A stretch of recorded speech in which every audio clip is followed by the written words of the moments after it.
જય હિન્દ ફ્રેન્ડ્સ, આજે જ્યારે અહીંયા કને ચોબારીની ધરતી ઉપર આવવાનું થયું અને એમાં પણ નવી ચોબારી અને એમાં ગામનું ગૌરવ જેને કહી શકાય, માત્ર ગામનું નહીં પણ સમગ્ર કચ્છ જિલ્લાનું ગૌરવ અને ગુજરાતનું ગૌરવ. અને એમાં પણ જ્યારે યુપીએસસીની પરીક્ષા અને એક્ઝામ એટલી બધી ડિફિકલ્ટ હોય છે અને હજારો સ્ટુડન્ટ જ્યારે ટ્રાય કરે છે ત્યારે 2-4 છોકરાઓ એવા હોય છે કે જે યુપીએસસી પાસ કરે છે. તો એવી જ એ એક્ઝામ પાસ કરી અમારા ગામનું ગૌરવ તેજાભાઈના પુત્ર સુરેશભાઈ. અને સુરેશભાઈ, ખરેખર તમે એટલું જબરજસ્ત જે રીતે તમારું બિગિનિંગ હતું, જે રીતે તમે શરૂઆત કરી તમારી, અને જે ચોબારીની ધરતીની ધૂળ અને એમાંથી રમીને મોટા થયા અને એની અંદર તમે આટલી બધી જે કોશિશ કરીને જે સફળતા મેળવી એ બદલ હું તમને ખૂબ ખૂબ કોંગ્રેચ્યુલેશન કહું છું. અને તમારી જરાક શરૂઆતના જે તમારા દિવસો હતા અને કેવી રીતે તમે સ્ટ્રગલ કર્યું એ જરા કહેશો. સ્ટ્રગલ તો જો સ્ટાર્ટિંગમાં સ્ટ્રગલ તો હર કોઈ હોય કરે જ છે, એ તો નક્કી છે. હાજી, મહેનતનું ફળ જ સ્ટ્રગલ છે. સ્ટ્રગલ વિના સફળતા હોય નહીં, એ તો નક્કી છે. અને પાછું મેં તૈયારી એક સેલ્ફ સ્ટડી તરીકે કરી છે, કોઈ પણ કોચિંગ વગર, ઘરે રહીને જ 3 વર્ષ.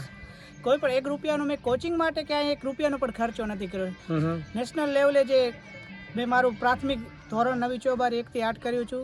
પછી ઉચ્ચ માધ્યમિક મેં 9 થી 10 મુંબઈ મોરા કર્યું હતું. ઉચ્ચ માધ્યમિક 11 થી 12 મનપરાજ કર્યું હતું. અને કોલેજ 3 વર્ષ મેં Vani Vinayak arts and commerce college ભચાઉમાં જ કર્યું હતું. એટલે કે તૈયારી કરવા માટે હું ભચાઉથી બહાર જ નથી નીકળ્યો.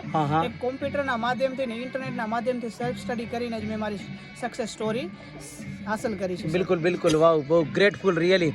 અને એમાં પણ તમારાથી તમે તો ગ્રેટફુલ છો જ કે જે તમારા બાપાના અરમાન ને ઈચ્છાઓ હતી અને એનો જે વિશ્વાસ હતો એ વિશ્વાસ તમે ખરેખર પ્રાપ્ત કર્યો. અને આ પણ તમારા કાકા થાય ને, બરાબર, એ પણ આખા પરિવારે જે તમને મદદ કરી. તેજાભાઈ કેમ છો? મજામાં? તેજાભાઈ જય માતાજી. તેજાભાઈ, તમારા માટે જ્યારે આવા સંતાનો હોય જે તમને ગૌરવ અપાવે, ગામને ગૌરવ અપાવે, તો તમને કેવું ફીલ થાય છે? બરાબર ને, તમને ખુશી થાય છે ને એકદમ? બરાબર. અને તમે પણ જે આ નિર્ણય કર્યો કે તમે જરા નજીક આવી જાઓ, તમે પણ જે આ નિર્ણય કર્યો કે તમારા છોકરાને ભણાવવાનો, તો તમે ગામના અને બધા માણસોને શું મેસેજ આપશો કે ખરેખર છોકરાઓને ભણાવવા જોઈએ?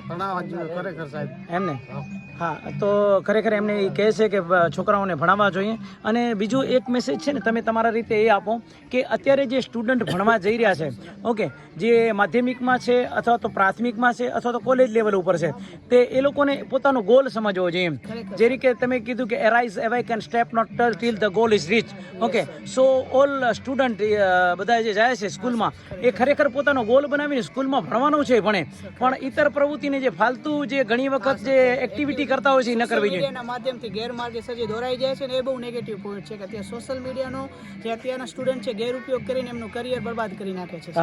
ખાસ કરીને સર, મેં તૈયારી સેલ્ફ સ્ટડી જ કરી હતી, પણ એ પણ ફર્સ્ટ અટેમ્પ્ટે પાછું ઇન્ટરવ્યુ માટે સિલેક્ટ થઈ ગયો છું સર. ઓહ વાવ, ફર્સ્ટ અટેમ્પ્ટ જ છે સર મારો. ફર્સ્ટ અટેમ્પ્ટ પાછું ગુજરાતી માધ્યમમાંથી જ મેં કર્યું હતું ને ફર્સ્ટ અટેમ્પ્ટે ઇન્ટરવ્યુ માટે દિલ્હી સિલેક્શન થઈ ગયું છું. 15 ફેબ્રુઆરી પછી મારો વારો છે ઇન્ટરવ્યુ. વાહ, ગ્રેટફુલ ગ્રેટફુલ. સો હું અહીંયાથી વિશેષ તો વધારે પડતો તો મારી ચેનલ છે ને યુટ્યુબની, એનું નામ છે ચોબારી નોલેજ. અને આ ચેનલ આ ધરતીના જે આપણને ગુણ મળ્યા અને અહીંયાથી જે આપણે જન્મ લીધો તો આપણો પણ કર્તવ્ય છે કે માન કહે મેરા બેટા વક્ત આયા તો કામ ના આયે. તો ચોબારીની ધરતી ઉપર જેટલા વ્યક્તિઓ થઈ ગયા અને તમારા જેવા જેણે ચોબારીને ગૌરવ અપાવ્યું, તો આવી વ્યક્તિઓની સાથે મળી અને તમારી પાસેથી એક નવા જનરેશનને જે રીતે એક મેસેજ મળે તો એ મેસેજ ખૂબ જરૂરી છે.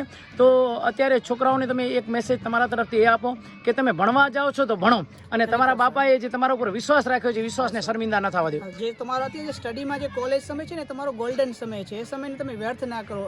ઘણા લોકો સર એવું વિચારે છે કે કોલેજ પછી આપણે બધું કરી લઈશું, પણ કોલેજ પછી તમે એટલી રિસ્પોન્સિબિલિટી આવી જશે ને તો પછી તમારાથી કાંઈ નહીં થાય. જે 3 વર્ષ કોલેજના છે ને, તમારી આગળ ગોલ્ડન ચાન્સ છે. સર, હું તો એવું માનું છું કે કોલેજ પછી આપણે MA BA કરવું, એમાં 5 વર્ષ કાઢી નાખવા, એના કરતાં કોઈ ગોલ ફિક્સ કરીને એની પાછળ 2 વર્ષ આપીને તો આપણે આરામથી કોઈ પણ ગોલ અચીવ કરી શકીએ છીએ. કદાચ આપણે યુપીએસસીની તૈયારી સર એવું સમજી કે અનફોર્ચ્યુનેટલી ના પણ થાય તો તમારું નોલેજ વ્યર્થ નથી જવાનું સર. બિલકુલ. તમે યુપીએસસીની તૈયારી કરશો કે કોઈ પણ કોમ્પિટિટિવ એક્ઝામની તૈયારી કરશો તો તમારી આગળ જે નોલેજ છે એ નોલેજનો ઉપયોગ કરી તમે સેલ્ફ કોન્ફિડન્સ હાસિલ કરશો અને તમે સેલ્ફ રીતે કમાતા શીખી જશો સર. ના ના, બિલકુલ બરોબર છે. કાંઈ નથી સર, એનું ઉત્તમ ઉદાહરણ કે આપણે બીજા વિદ્યાર્થીઓ માટે એક્ઝામ્પલ બની શકીએ. આપણે જે કોચિંગ કરાવે છે એને આપણે નેગેટિવ નથી માનતા સર, કરવું તો આપણે છે. સેલ્ફ સ્ટડીથી મોટું સર કોઈ નથી. કોચિંગ ગમે તેટલા રૂપિયા દઈને આપણે ભણીજો, આપણે જ નથી કરવું તો પછી કાંઈ નથી થવાનું સર. ના ના બરોબર છે સેલ્ફ સ્ટડીની સર. એટલે સંકલ્પ શક્તિ છે ને એ મહાન છે. કારણ કે તમે કોઈ કાર્ય કરવા માટે થઈને જ્યારે સંકલ્પ કરો ને તો ત્યાં 50% કામ ત્યાં પૂરું થઈ જાય.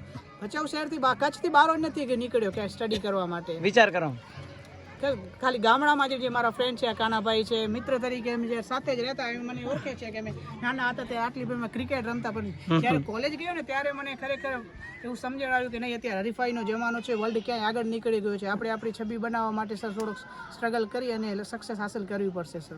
ના ના સરસ, ખૂબ સરસ વિચાર. અને જે રીતે તમે તમારા બાપાના જે સપના એ સપનાઓને ખરેખર સાકાર કર્યા અને એના માટે ખરેખર હું પણ બહુ અત્યારે ગૌરવ વિભૂષિત થાઉં છું. દેશ માટે કંઈક ગૌરવ સમાન બની, બાકી સર એવું જ મારું ડ્રીમ હતું કે કંઈક ને કંઈક દેશ માટે કંઈક ને કંઈક કરી શકીએ સર. બિલકુલ બિલકુલ સાચી વાત છે. તો એટલે હું પણ ચોબારીના બધા છોકરાઓને જે સ્કૂલમાં ભણે છે એને મારા ચેનલના માધ્યમથી હું કહેવા માંગુ છું કે તમારા મા બાપે તમારા માટે સપના સેવ્યા, તમારા માટે ખૂબ મહેનત કરી, તમારા માટે ખૂબ રૂપિયાના વેડફ્યા અને જે રૂપિયાનું ઇન્વેસ્ટમેન્ટ કર્યું, પોતાના દિલનું ઇન્વેસ્ટમેન્ટ કર્યું, પોતાની આત્માનું ઇન્વેસ્ટમેન્ટ કર્યું, પોતાની લાગણીઓ એ પણ તમારા સામે વરસાવી. તો હરેક સ્ટુડન્ટે ભણવું જોઈએ, આગળ વધવું જોઈએ અને બીજી ફાલતુ પ્રવૃત્તિમાં ન પડતા ખરેખર ભણવું જોઈએ. જય શ્રી રામ.